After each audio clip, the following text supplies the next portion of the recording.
नमस्कार and welcome to one world. मैं हूं शुभम। नाउ आज के वीडियो में बात करने वाले हैं वॉशिंगटन पोस्ट की एक रिपोर्ट पर, जिसमें कहा गया है कि डोनाल्ड ट्रंप और पुतिन के बीच हाल ही में बातचीत हुई है। रिपोर्ट के मुताबिक ये बातचीत काफ़ी पॉजिटिव रही और इसमें खासकर यूक्रेन वॉर को लेकर डिस्कशन हुआ। ट्रंप ने पुतिन को कहा कि इस वॉर को जितना जल्दी हो सके ख़त्म कर दो। अगर ट्रंप की पिछली टर्म पर नज़र डालें तो उन्होंने हमेशा कोशिश की कि जहां जहां यूएस उलझा हुआ है वहां से निकल आएं। अफगानिस्तान से ट्रूप्स हटाने का इनिशिएटिव भी उन्होंने ही लिया था, ताकि यूएस की एनर्जी और पैसा इन जंगों में ना फंसे। ट्रंप की और रिपब्लिकन पार्टी की सोच साफ है कि ये वॉर इकॉनमी का मामला है और ये इसमें यकीन नहीं करते।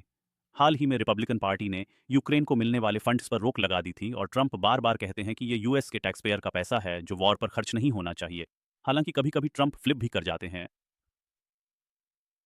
वो कहते हैं कि यूएस का यूक्रेन को फुल सपोर्ट रहेगा, पर यह ज्यादातर चुनावी इमेज को न्यूट्रल रखने के लिए ही कहा जा रहा है। अब एक मजेदार बात, ट्रंप के एक रिप्रेजेंटेटिव ने यह भी कहा कि यूक्रेन को क्राइमिया वापस पाने की कोशिश नहीं करनी चाहिए, क्योंकि इससे यूरोप में एक नया इश्यू खड़ा हो जाएगा। बाद में ट्रंप और उनकी पार्टी ने इस बात पर क्लैरिटी भी दी कि यह ऑफिशियल बयान नहीं था बल्कि पर्सनल ओपिनियन थी। लेकिन जब ट्रंप के इर्द गिर्द के लोग भी ऐसी बातें बोलते हैं तो इससे उनकी सोच का अंदाजा तो लग ही जाता है।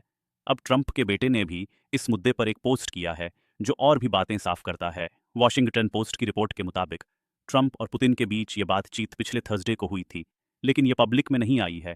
ना ही ट्रंप या उनके किसी रिप्रेजेंटेटिव ने इस पर खुलकर कुछ कहा है। लेकिन पोस्ट का दावा है कि उन्होंने ट्रंप के करीबी लोगों से ये बातें सुनी हैं।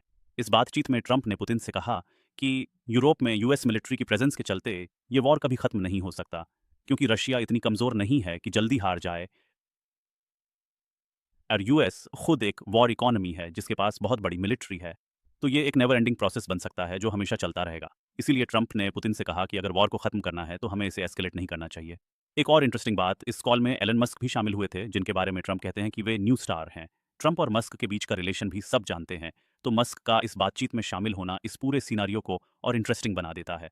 अब बात करें जेलेंस्की की, तो उनका कहना है कि ट्रंप ने उनसे भी बातचीत की और वो पूरी तरह से यूक्रेन का साथ देने को तैयार हैं। लेकिन ट्रंप के पुराने रिकॉर्ड को देखते हुए ऐसा नहीं लगता कि वो जेलेंस्की की बाइडन जैसी मदद करेंगे। बाइडन एडमिनिस्ट्रेशन के पास जनवरी तक का समय है और वो चाहते हैं कि जितना हो सके यूक्रेन को सपोर्ट कर दें, ताकि अगर कभी सीज फायर एग्रीमेंट हो तो यूक्रेन के पास कुछ साइजेबल लैंड हो जिसे वे रिगेन कर चुके हों। तो फिलहाल दिसंबर से जनवरी तक यूएस से यूक्रेन को बहुत मदद मिल सकती है और शायद बाइडन कोशिश करेंगे कि ज्यादा से ज्यादा फंड्स और एड उस तरफ भेज सकें।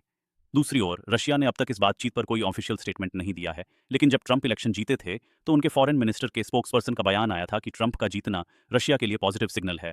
ट्रंप खुद भी मानते हैं कि यूएस की वॉर इकोनॉमी में कुछ कंपनियों का नेक्सस बना हुआ है जो वॉर से पैसा कमाते हैं और शायद इसी वजह से यूएस हमेशा जंग में कूद पड़ता है। तो दोस्तों, ट्रंप का ये वॉर के खिलाफ स्टैंड काफी दिलचस्प है और अगर ये सच में अपनी बातों पर कायम रहते हैं, तुम ही याहू इमाहू होते रहते हैं, तो दुनिया में बड़ा बदलाव आ सकता है। वीडियो पसंद आया हो तो लाइक और सब्सक्राइब जरूर करें और कमेंट में बताएं कि आप ट्रंप के इस स्टैंड के बारे में क्या सोचते हैं।